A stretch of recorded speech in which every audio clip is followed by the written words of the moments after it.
Welcome to Spenelli Speaks.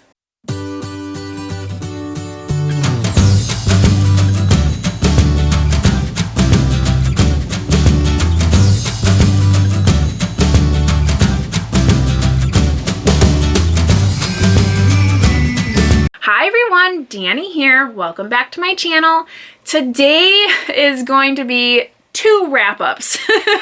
Now, if you follow me, you know that I got married earlier in October. And with all of the chaos that surrounds wedding planning and getting married, I missed my September wrap-up as well as my October TBR.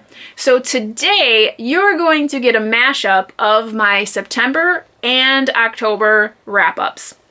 Now, not too many books, pretty much the same amount as I would typically read, but a lot of audiobooks, which is great because it still keeps me reading even when I cannot have a physical book in my hands. So if you are new here, I hope you take some time and hit that subscribe button.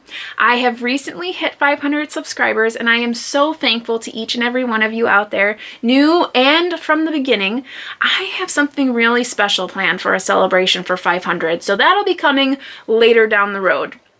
Now, like I said, today I'm going to be mashing up this wrap up, but per the usual, I'm going to start with my DNFs and then go through my 1-star all the way to my 5-star books. So we're going to get right on into it because there's quite a few here. Now to start, my one DNF for these 2 months was a graphic novel called Amazons, Abolitionists, and Activists. This is a graphic history of women's fight for their rights. Now I did do a rapid review on this. I'll put that up in the cards. Feel free to check that out.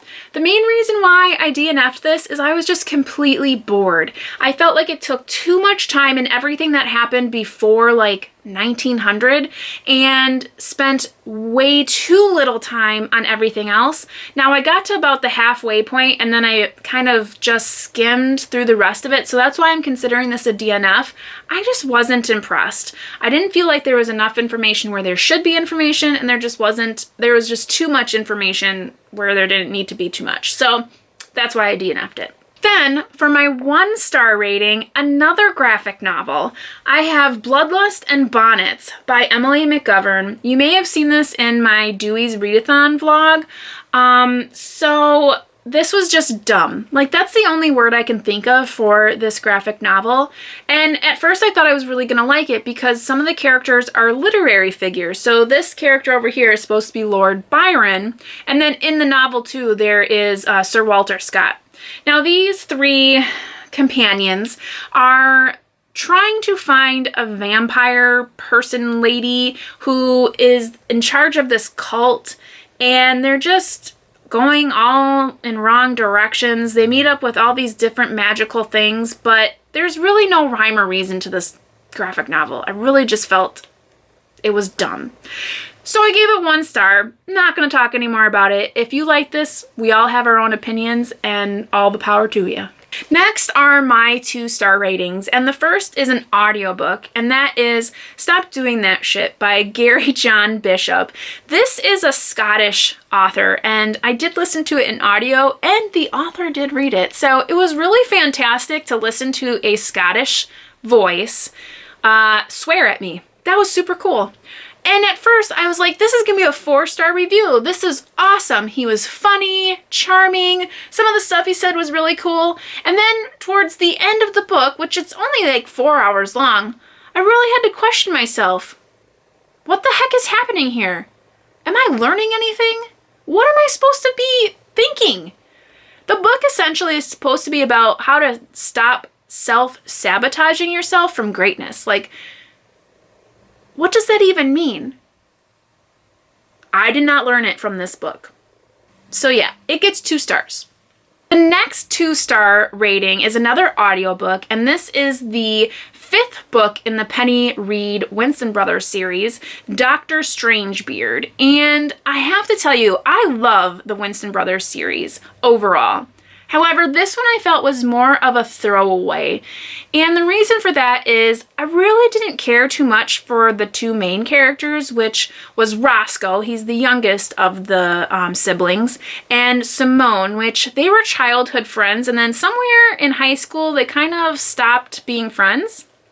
We find out why, but I felt like their love story was just boring. I didn't really feel much of anything. Now, what was great about this novel is you learn a lot about the overarching plot and where that is going, and it sets you up for the next couple books, which is great.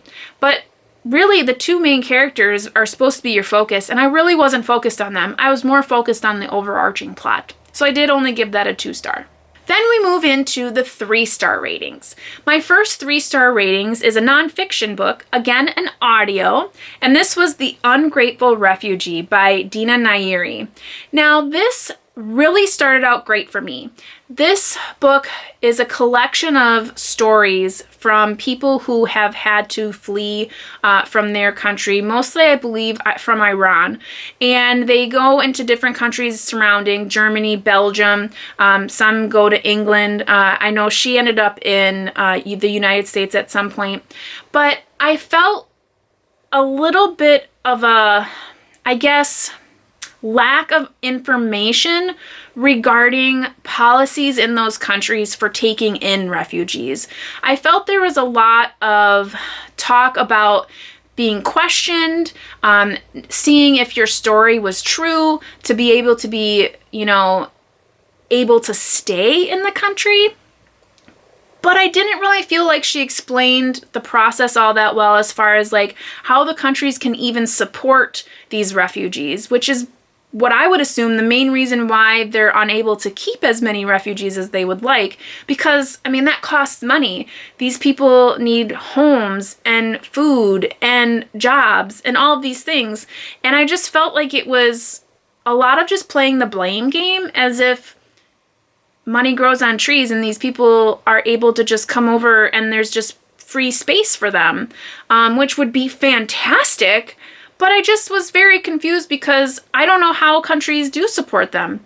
Now, I could easily go and try to, research these facts, but I felt like a little bit more in the book would have been helpful to understand both sides of that coin. So I did give it a 3. I thought it was well written, and I do believe the author reads it herself, which I do like when that is part of the audio. But overall, I just gave it a 3. My next 3-star is another audiobook.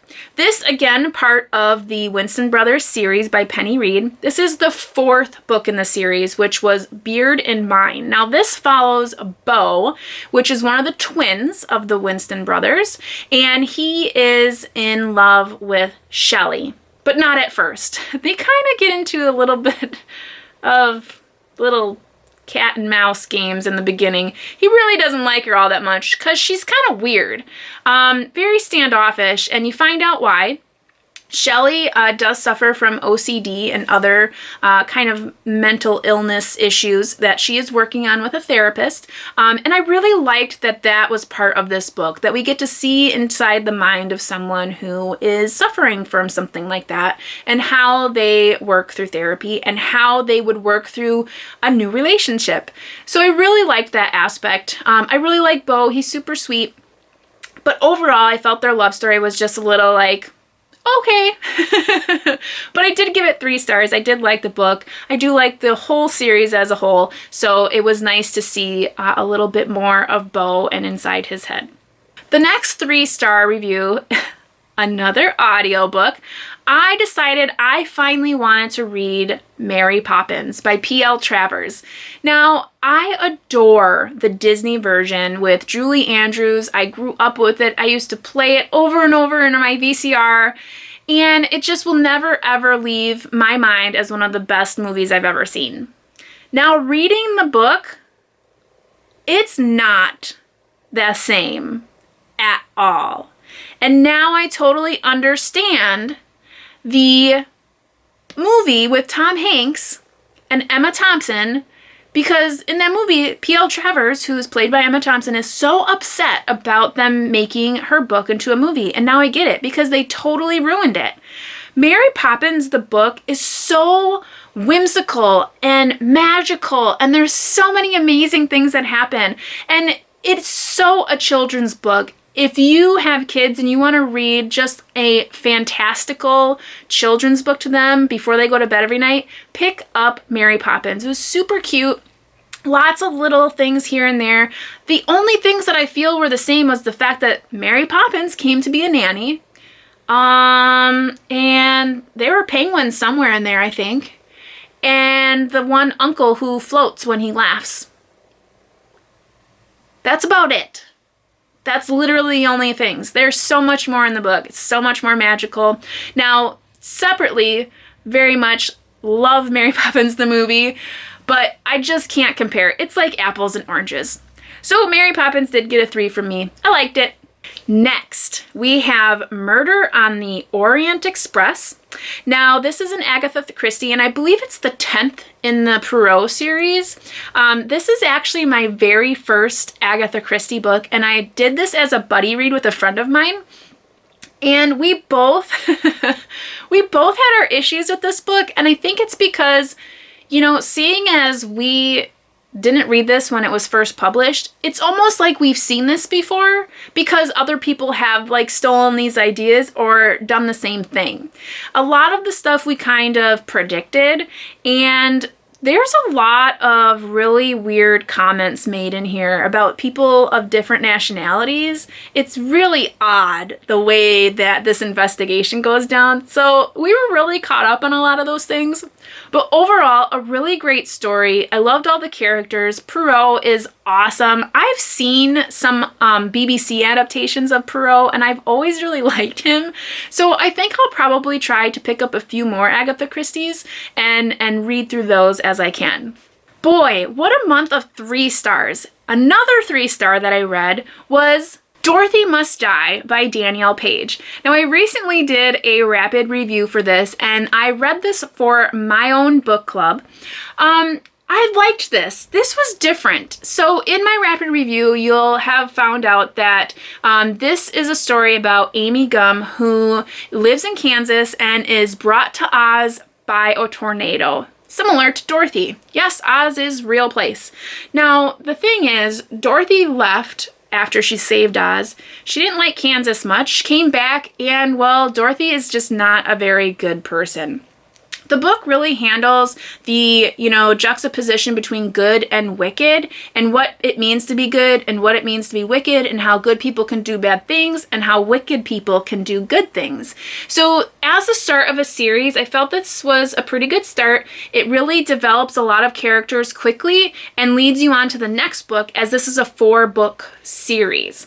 Now, the reason why this only gets a 3 for me is because for young adult, I really get caught up on things like teenage angst and romance in young adult books. Now, I know most young adult, they always have some kind of romantic piece in there, which I get, all those hormones racing around, and every time you see a boy or a girl, you're just like, ooh, yeah, I'm over it.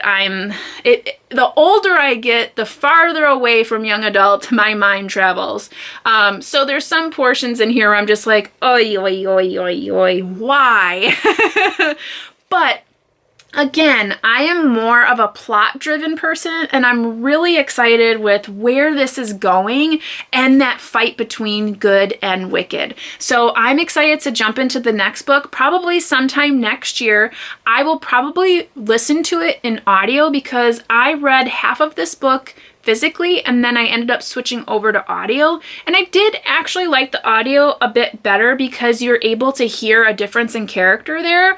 And the narrator really gave life to some of these characters. And I feel like for a young adult novel, especially one that has like battles in it, it was kind of cool to hear more of that, angst and that, heartfelt drive to bring Oz back to its former glory. So I will probably listen to the rest of the series on my audio book. So yeah, I gave that a 3. Imagine that, another audiobook. I listened to Agatha Raisin's The Quiche of Death. Now, this is the first in the series by MC Beaton, and I heard about Agatha Raisin from my good friend Laura over at Book Bubbler, and I've seen Agatha Raisin on like BBC. It's a series now, and never really followed it in order, but I've seen certain pieces of episodes.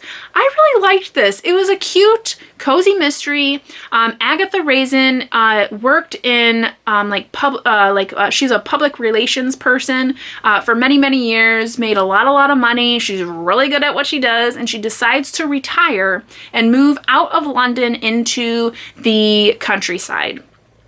And at first, she loves it. And when I say at first, I mean for like a day. And then she's like, oh, this is boring. But then all of a sudden, someone dies. And she gets wrapped up in investigating this crime. And it's because she's like reading Agatha Christie novels that she's like starting to feel kind of like a detective. She's super sassy, and I really like her. She's completely dry. Like, her humor is completely dry. I don't even think she's trying to tell jokes. There is a neighbor that moves in, and she kind of has a crush on him, and kind of fails a couple of times there.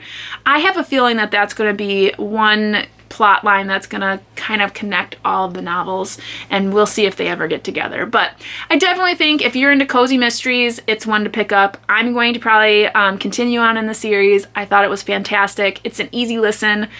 Okay, I promise there's only 2 more 3-star reviews, one of which, again, in the Penny Reid Winston Brothers series. You guys, I love these books so much. I had to get through them pretty quickly, so that's why there's so many here. But that's the 6th book, which is Beard with Me. Now, the main focus of this particular novel is actually Scarlet, who we come to know as Claire McFleur. Now, this is one of the characters who grew up with the brothers, and this entire book is set back when the people, the brothers and Scarlet, are teenagers. Well, at least Billy is a teenager. And though this story was interesting, I was really kind of perturbed that I got an entire book of backstory. Like, can't you just give me a prologue?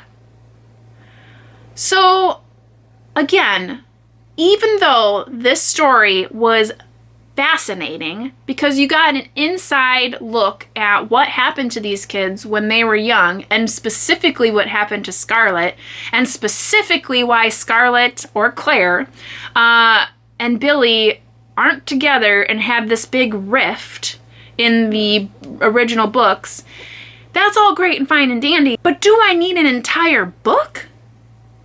You'll find out more on that later. The last 3-star review is actually for Devil in the White City by Erik Larson.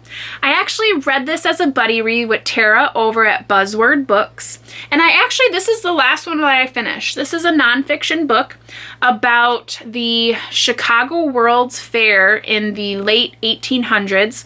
And then it coincides with the story of H.H. Holmes, who is a infamous serial killer who basically was on the tailcoats of the World's Fair. He like opened this hotel and lured people in, mostly young women, and killed them. They don't know how many people he killed, probably in the uppers of 200 people, but it like kind of interweaves these two stories. So on the one hand, there's the story of the architects and what it took to build the World's Fair, which was a lot. There was a lot of chaos.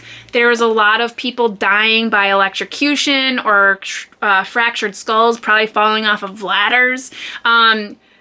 I'm assuming that maybe workman's comp probably came from this, and liability and insurance fraud, and lots of things probably came from this era because, I mean, even the Ferris wheel, this was the first time we ever see this being built. They literally just tried it the one time. So luckily nobody, the Ferris wheel didn't fall over and kill a bunch of people. But I mean, it's just crazy. all of the things that came out of this World's Fair, you know, Braille and shredded wheat and juicy fruit gum and all of these different things. And they just touch on very briefly. So the reason why I kind of gave this a 3 is because I feel like I wanted so much more of each part of the story. So I wanted to know more about the World's Fair as far as like what was, you know, shown there and the significance of that. And then I wanted to know more about H.H. Holmes because he was so, like, he was so good at tricking people and making them feel at ease. And then like all of the people that he killed, and I feel like I want to get in his head more. So I feel like even though I really liked both of these stories, I didn't like them in the same book because I wanted more from each side.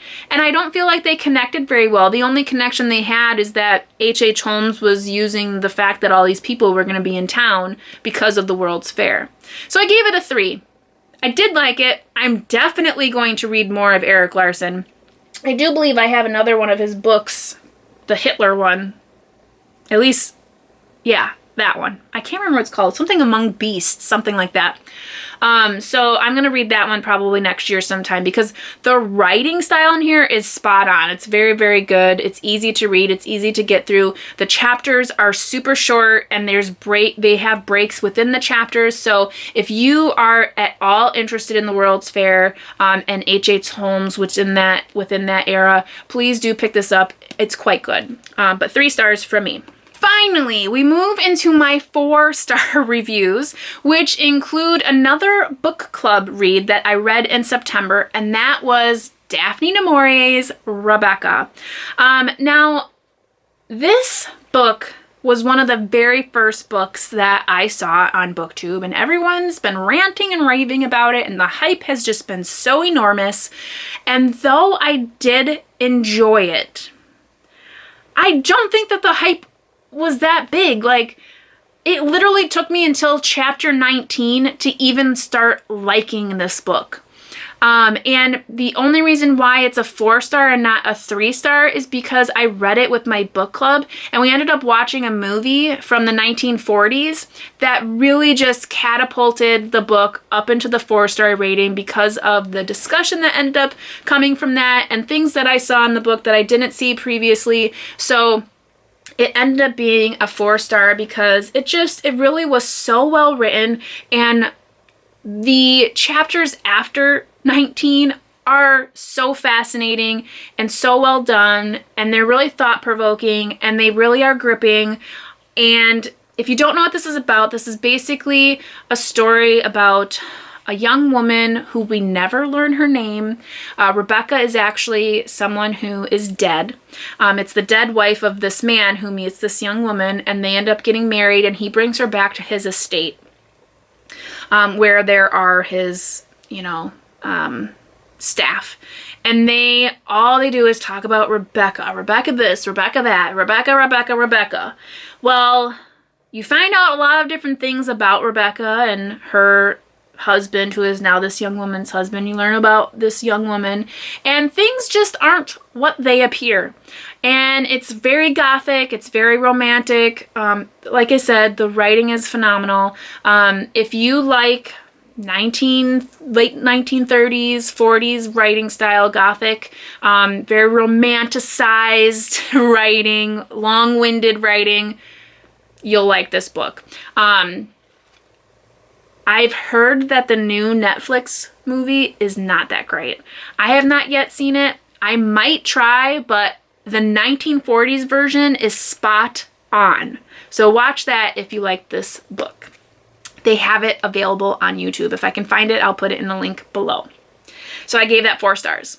My next 4-star rating is a buddy read that I did with Emily at Novell Novels, and that is Liane Moriarty's The Hypnotist's Love Story. Now, I was supposed to buddy read this with Emily in September and ended up reading it through September and October. She was so nice and patient with me. I really liked this. There were a few spots where I was like, ooh, where is this going? And then it really just catapulted into another level. This is about a woman who is a hypnotist She meets a man who they begin dating, and you find out that his wife had passed away, and then he had dated someone after that, and that someone is stalking him. So they're kind of like going through their relationship with a stalker on the sidelines. And it's super weird because he never really tells the police about her. He kind of just gets angry with her all the time. And the hypnotist is like super intrigued about it, which is super weird. But it kind of develops and you get the stalker's point of view throughout the book, which is so awesome because instead of just knowing that there's someone always lingering, like you're in their head as well. And all the little things that she does and where she ends up and how she follows them and all that kind of thing. So this is really good. And the ending, I love Liane Moriarty because she does such a great job of wrapping everything up. And I mean, like, every character has some kind of ending, and I love that. So I definitely gave this 4 stars, almost 4.5 stars. So if you have not yet picked up a Liane Moriarty book, please do. It's super easy reading. I finished this during Dewey's Readathon. It's a fantastic read, so definitely pick this one up. Another 4-star read, which if you haven't been following my channel, you would know that I have been doing a huge read-along of Crime and Punishment by Fyodor Dostoevsky. And man, what a read. I mean, I will put in the cards the playlist of all of the creators that have read this. Definitely check that out. Crime and Punishment. This is about a man who commits a crime and basically spends the rest of the novel figuring out what his deal is. And it's quite good. I gave it a 4-star just because there were a few plot points that I was like, a little bit leery about. And at the end, you'll if you read this, you'll see there's an epilogue, and the information that's in the epilogue I feel like should have been part of the book and not an epilogue. But overall, fantastic book. If you are a person that likes to get into literary criticism, to think about books, to discuss books, this is definitely a book for you. This is fantastic. Like I said, I will put all the playlists in the cards above. Definitely check that out. We had a ton of live shows. We had a ton of fun with this one. So definitely check that out. And if you haven't already, check out Christy Lewis, Dostoevsky in Space, as this is her all-time favorite book, and she can tell you a little bit more about it. The last 4-star book was the last in the Winston Brothers series, also an audio that I listened to. And this was Beard Necessities. Now this finally follows Billy Winston, which is the second oldest of the brothers. And as you learn throughout the books, he's the one that's really keeping everyone together and on task. He is the brother that is the most stoic, I guess you could say. And he has clearly been in love with Claire McFlure forever. And as we had just previously learned in the 6th Winston brother, which I mentioned before in my 3-star ratings, that they were close when they were teenagers. So you see when they were teenagers, and you see or understand what happened there that created this rift between them. Now, previously I mentioned that does a backstory need to be a full-length novel?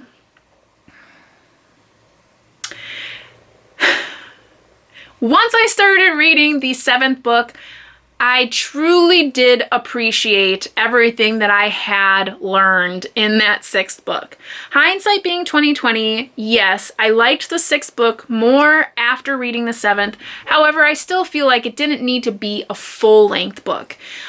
So though the information was very helpful and it did make you feel so much more compelled to, understand these characters, I really just didn't think it needed to be a full-length novel. So that being said, Beard Necessities was super great. It takes place in Italy. The whole family is involved, and it's just overall just a really great end to a really great series. So if you are thinking about your next romance novel and you want it to be series length, definitely check out the Winston Brothers series by Penny Reid. And finally, to the 5-star review. Yes, review. There is only one 5-star review for me in the last 2 months, and that was The Five: The Untold Lives of the Women Killed by Jack the Ripper. And now I realize that I don't have the author's name in front of me, but you'll see here, I'll put the image here. Oh my gosh, I listened to this in audio. Phenomenal book. I would say this is probably one of my favorite books this year. I mean, I'm at a loss of words for how great this book was. So this book follows these 5 women from when they were born to when they were killed by Jack the Ripper. Now, it doesn't go into gory details or anything like that, so you don't have to worry about that. But it's just so interesting to hear about how these women grew up, how they, ended up being in these situations that caused them to be victim to Jack the Ripper, and being in Whitechapel, which was one of the more slummy, cesspool-y areas of London at the time.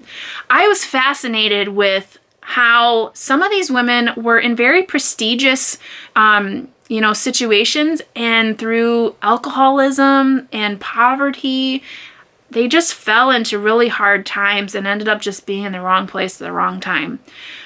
And actually, only 2 of the victims ever were prostitutes. One in a previous life, really, and was not a prostitute at the time of her murder. And then the very last victim was actually a prostitute.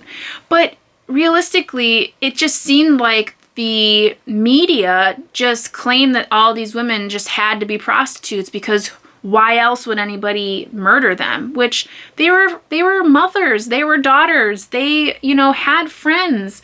It was really, so good. If you have any interest whatsoever in Jack the Ripper, as far as his victims go, because, it really doesn't talk about Jack the Ripper at all. It is all about these women. And finally, talk about these poor victims. I was just blown away. It was so good. I think I might try to find this one in physical format so I can keep it for myself, because it was really good. I really, really highly recommend, if you like nonfiction, you like books about, the piece of the story that people don't really see, check this book out. Super, super good. Okay, so now that I've stopped rambling at you about all of the books that I read, I hope I've given them all justice. So as a whole, I had 1 DNF, 1 1-star, 2 2-stars, 8 3-stars, 4 4-stars, and that 1 5-star review. So all in all, that's 16 books read for the months of September and October. Now, as far as what format those were in, that was 1 graphic novel, 9.5 audiobooks, because remember I did halvesies for Dorothy Must Die.